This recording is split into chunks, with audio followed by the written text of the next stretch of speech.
ప్రభువు నామానికి స్తోత్రం. ప్రతిరోజు వినడం ద్వారా ఒక సంవత్సరానికి బైబిల్ చదవడానికి ఈ ఛానల్ సహాయపడుతుంది. Please subscribe and support. హృదయపూర్వక ధన్యవాదాలు.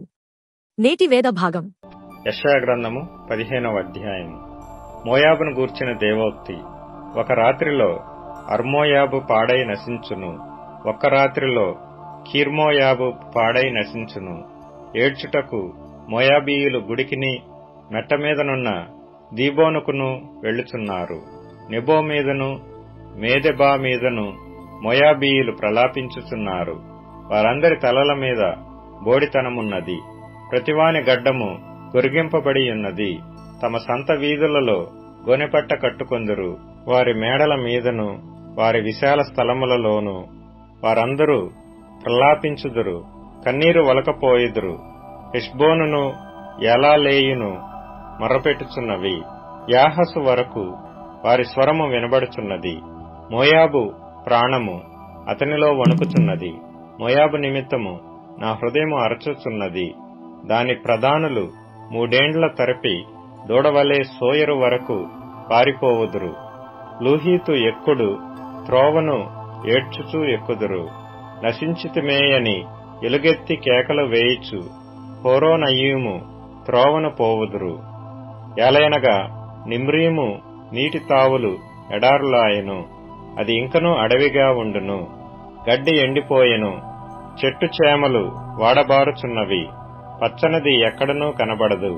ఒక్కొక్కడు సంపాదించిన ఆస్తిని, తాము కూర్చుకొనిన పదార్థములను నిరవంజి చెట్లున్న నది అవతలకు వారు మోసుకొని పోవుదురు.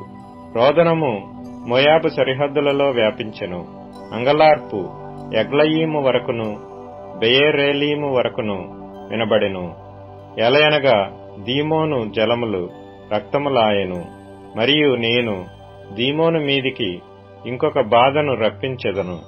మోయాబీయులలో నుండి తప్పించుకొనిన వారి మీదికిని, ఆ దేశములో శేషించిన వారి మీదికిని సింహమును రప్పించెదను.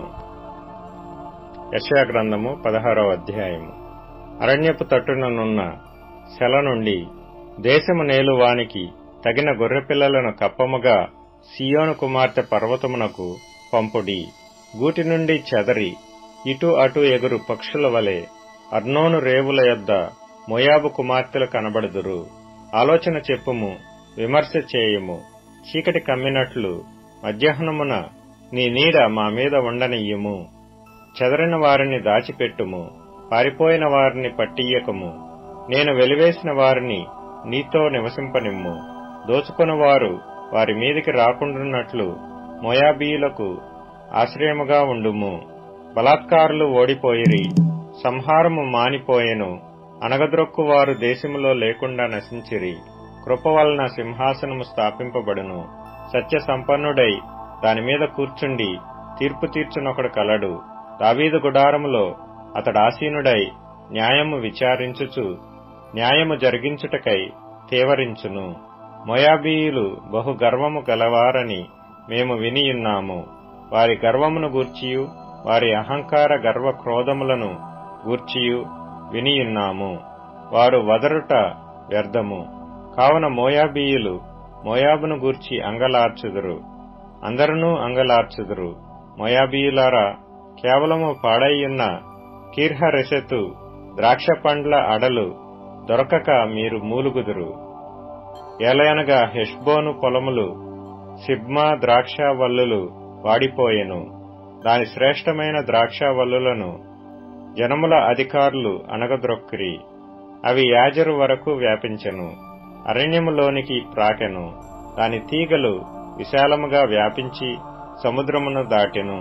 అందువలన యాజరు ఏడ్చినట్టు నేను సిబ్మా ద్రాక్షావల్లుల నిమిత్తము ఏడ్చెదను. హెష్బోను ఏలాలే, నా కన్నీళ్ల చేత నిన్ను తడిపెదను. ఏలయనగా ద్రాక్ష తొట్టి త్రొక్కి సంతోషించున్నట్లు నీ శత్రువులు నీ వేసవికాల ఫలముల మీదను నీ కోత మీదను పడి కేకలు వేయుదురు. ఆనంద సంతోషములు ఫలభరితమైన పొలము నుండి మానిపోయెను. ద్రాక్షల తోటలో సంగీతము వినబడదు, ఉత్సాహధ్వని వినబడదు. గానుగులలో ద్రాక్ష గెలలను త్రొక్కువాడెవడునూ లేడు. ద్రాక్షతొట్టి త్రొక్కువాని సంతోషపు కేకలు నేను మాన్పించియున్నాను. మోయాబు నిమిత్తము నా గుండె కొట్టుకొనుచున్నది. కీర్హరెసు నిమిత్తము నా ఆంత్రములు సితారా వలె వాగుచున్నవి. మోయాబీయులు ఉన్నత స్థలమునకు వచ్చి ఆయాసపడి ప్రార్థన చేయుటకు తమ గుడిలో ప్రవేశించున్నప్పుడు వారికేమీయూ దొరకకపోవును. పూర్వకాలమున యెహోవా మోయాబును గూర్చి సెలవిచ్చిన వాక్యము ఇదే. అయితే యెహోవా ఇప్పుడు ఇలాగన ఆజ్ఞ ఇచ్చుచున్నాడు. కూలివాని లెక్క ప్రకారము 3 ఏండ్లలోగా మోయాబీయుల యొక్క ప్రభావమును వారి గొప్పవారి సమూహమును అవమానపరచబడును. శేషము బహు కొద్దిగా మిగులును, అది అతి స్వల్పముగా నుండును. కొరింథీయులకు రాసిన మొదటి పత్రిక 15వ అధ్యాయం.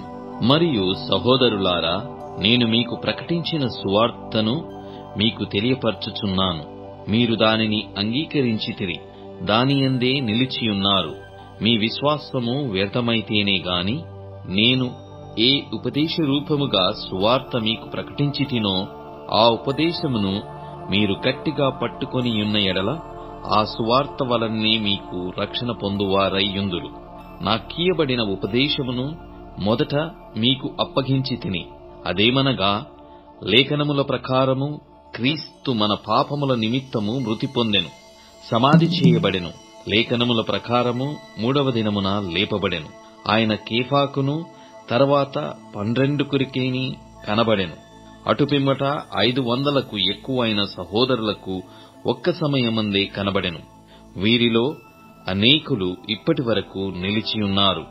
కొందరు నిద్రించిరి.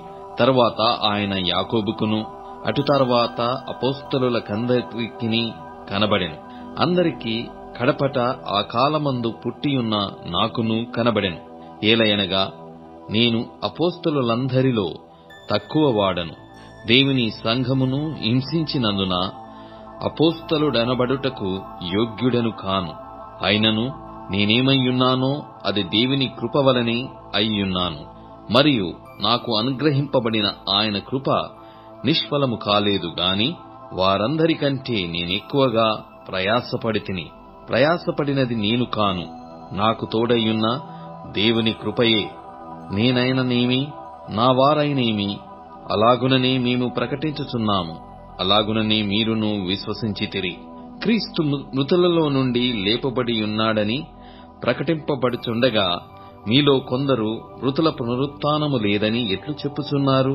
మృతుల పునరుత్థానము లేని ఎడల క్రీస్తు కూడా లేపబడి ఉండలేదు. మరియు క్రీస్తు లేపబడి ఉండని ఎడల మేము చేయు ప్రకటన వ్యర్థమే, మీ విశ్వాసము వ్యర్థమే. దేవుడు క్రీస్తును లేపెనని ఆయనను గూర్చి మేము సాక్ష్యము చెప్పియున్నాము గదా. మృతులు లేపబడని ఎడల దేవుడు ఆయనను లేపలేదు గనుక మేమును దేవుని విషయమై అబద్ధపు సాక్షులముగా అగపడుచున్నాము. మృతులు లేపబడని ఎడల క్రీస్తు కూడా లేపబడలేదు. క్రీస్తు లేపబడని ఎడల మీ విశ్వాసము వ్యర్థమే, మీరింకను మీ పాపములలోనే యున్నారు. అంతేకాదు, క్రీస్తునందు నిద్రించిన వారును నశించిరి. ఈ జీవిత కాలమును మట్టుకే మనము క్రీస్తునందు నిరీక్షించు వారమైన ఎడల మనుష్యులందరికంటే దౌర్భాగ్యులమయ్యుందుము. ఇప్పుడైతే నిద్రించిన వారిలో ప్రథమ ఫలముగా క్రీస్తు మృతులలో నుండి లేపబడియున్నాడు. మనుష్యుని ద్వారా మరణము వచ్చెను గనక మనుష్యుని ద్వారానే మృతుల పునరుత్థానమును కలిగెను. ఆదామునందు అందరూ ఏలాగు మృతి పొందుచున్నారో అలాగుననే క్రీస్తునందు అందరూ బ్రతికింపబడుదురు. ప్రతివాడును తన తన వరుసలోనే బ్రతికింపబడును. ప్రథమ ఫలము క్రీస్తు, తర్వాత క్రీస్తు వచ్చినప్పుడు ఆయన వారు బ్రతికింపబడుదురు. అటు తర్వాత ఆయన సమస్తమైన ఆధిపత్యమును సమస్తమైన అధికారమును బలమును కొట్టివేసి తన తండ్రి అయిన దేవునికి రాజ్యము అప్పగించును. అప్పుడు అంతము వచ్చును. ఎందుకనగా తన శత్రువులందరినీ తన పాదముల క్రింద ఉంచు వరకు ఆయన రాజ్య పరిపాలన చేయుచూ ఉండవలెను. కడపట నశింపజేయుబడు శత్రువు మరణము. దేవుడు సమస్తమును క్రీస్తు పాదముల క్రింద లోపర్చియుంచెను. సమస్తమును లోపర్చబడియున్నదని చెప్పినప్పుడు ఆయనకు సమస్తమును లోపర్చినవాడు తప్ప సమస్తమును లోపర్చబడియున్నదను సంగతి విషదమే. మరియు సమస్తమును ఆయనకు లోపర్చబడినప్పుడు దేవుడు సర్వములో సర్వమగు నిమిత్తము కుమారుడు తనకు సమస్తమును లోపరిచిన దేవునికి తానే లోబడును. ఇట్లు కాని ఎడల మృతుల కొరకై బాప్తిస్మము పొందువారేమి చేతురు? మృతులే మాత్రమును లేపబడని ఎడల మృతుల కొరకు వారు బాప్తిస్మము పొందనేలా? మరియు మేము గడియ గడియకు ప్రాణభయముతో నుండనేలా? సహోదరులారా, మన ప్రభువైన క్రీస్తు యేసునందు మిమ్మును గూర్చి నాకు కలిగి ఉన్న అతిశయముతోడు నేను దినదినమును చనిపోవుచున్నాను అని చెప్పుదును. మనుష్యరీతిగా నేను ఎఫెసులో మృగములతో పోరాడవలసిన ఎడల నాకు లాభమేమి? మృతులు లేపబడని ఎడల రేపు చనిపోదము గనక తిందుము, త్రాగుదుము, మోసపోకుడి. దుష్ట సాంగత్యము మంచి నడవడిని చెరుపును. నీతి ప్రవర్తన గలవారై మేల్కొని పాపము చేయకుడి. దేవుని గూర్చిన జ్ఞానము కొందరికి లేదు. మీకు సిగ్గు కలుగుటకై ఇట్లు చెప్పుచున్నాను. అయితే మృతులేలాగు లేతురు? వారెట్టి శరీరముతో వత్తురని ఒకడు అడుగును. ఓ అవివేకి, నీవు విత్తునది చచ్చితేనే గాని బ్రతికింపబడదు గదా. నీవు విత్తుదానిని చూడగా అది గోధుమ గింజ అయినను సరే, మరి ఏ గింజ అయినను సరే, వట్టి గింజగానే విత్తుచున్నావు గాని పుట్టబోవు శరీరమును విత్తుటలేదు. అయితే దేవుడే తన చిత్త ప్రకారము నీవు విత్తిన దానికి శరీరము ఇచ్చును. మరియు ప్రతి విత్తనమునకును దాని దాని శరీరము ఇచ్చుచున్నాడు. మాంసమంతయు ఒక విధమైనది కాదు. మనుష్య మాంసము వేరు, మృగ మాంసము వేరు, పక్షి మాంసము వేరు, చేప మాంసము వేరు. మరియు ఆకాశ వస్తు రూపములు కలవు, భూవస్తు రూపములు కలవు. ఆకాశ వస్తు రూపముల మహిమ వేరు, భూవస్తు రూపముల మహిమ వేరు. సూర్యుని మహిమ వేరు, చంద్రుని మహిమ వేరు, నక్షత్రముల మహిమ వేరు. మహిమను బట్టి ఒక నక్షత్రమునకును మరి ఒక నక్షత్రమునకును భేదము కలదు గదా. మృతుల పునరుత్థానమును అలాగే. శరీరము క్షయమైనదిగా విత్తబడి అక్షయమైనదిగా లేపబడును. ఘనహీనమైనదిగా విత్తబడి మహిమగలదిగా లేపబడును. బలహీనమైనదిగా విత్తబడి బలమైనదిగా లేపబడును. ప్రకృతి సంబంధమైన శరీరముగా విత్తబడి ఆత్మ సంబంధ శరీరముగా లేపబడును. ప్రకృతి సంబంధమైన శరీరమున్నది గనుక ఆత్మ సంబంధమైన శరీరము కూడా ఉన్నది. ఇందు విషయమై ఆదామను మొదటి మనుష్యుడు జీవించు ప్రాణి ఆయనని వ్రాయబడి ఉన్నది. కడపటి ఆదాము జీవింపచేయు ఆత్మ ఆయను. ఆత్మ సంబంధమైనది మొదట కలిగినది కాదు, ప్రకృతి సంబంధమైనదే మొదట కలిగినది. తరువాత ఆత్మ సంబంధమైనది. మొదట మనుష్యుడు భూసంబంధి అయి మంటి నుండి పుట్టినవాడు. రెండవ మనుష్యుడు పరలోకం నుండి వచ్చినవాడు. మంటి నుండి పుట్టిన వాడెట్టివాడో మంటి నుండి పుట్టిన వారును అట్టివారే. పరలోక సంబంధి ఎట్టివాడో పరలోక సంబంధులను అట్టివారే. మరియు మనము మంటి నుండి పుట్టిన వాని పోలికను ధరించిన ప్రకారము పరలోక సంబంధి పోలికయు ధరింతుము. సహోదరులారా, నేను చెప్పునది ఏమనగా, రక్తమాంసములు దేవుని రాజ్యమును స్వతంత్రించుకొన నేరవు. క్షయత అక్షయతను స్వతంత్రించుకొనదు. ఇదిగో మీకు ఒక మర్మము తెలుపుచున్నాను. మనమందరము నిద్రించము గాని నిమిషములో ఒక రెప్పపాటున కడబూరమ్రోగగానే మనమందరము మార్పు పొందుదుము. బూరమ్రోగును, అప్పుడు మృతులు అక్షయులుగా లేపబడుదురు. మనము మార్పు పొందుదుము. క్షయమైన ఈ శరీరము అక్షయతను ధరించుకొనవలసియున్నది. వ్యర్థమైన ఈ శరీరము అమర్త్యతను ధరించుకొనవలసియున్నది. ఈ క్షయమైనది అక్షయతను ధరించుకొనినప్పుడు, ఈ మర్త్యమైనది అమర్త్యతను ధరించుకొనినప్పుడు విజయమందు మరణము వ్రింగివేయబడెను అని వ్రాయబడిన వాక్యము నెరవేరును. ఓ మరణమా, నీ విజయమెక్కడా? ఓ మరణమా, నీ ముల్లెక్కడా? మరణపు ముల్లు పాపము, పాపమునకున్న బలము ధర్మశాస్త్రమే. అయినను మన ప్రభువైన యేసు క్రీస్తు మూలముగా మనకు జయము అనుగ్రహించుచున్న దేవునికి స్తోత్రము కలుగునుగాక. కాగా నా ప్రియ సహోదరులారా, మీ ప్రయాసము ప్రభువునందు వ్యర్థము కాదని ఎరిగి స్థిరులను కదలని వారును ప్రభువు కార్యాభివృద్ధియందు ఎప్పటికినీ ఆసక్తులునై యుండుడి. కీర్తనల గ్రంథం 67వ కీర్తన.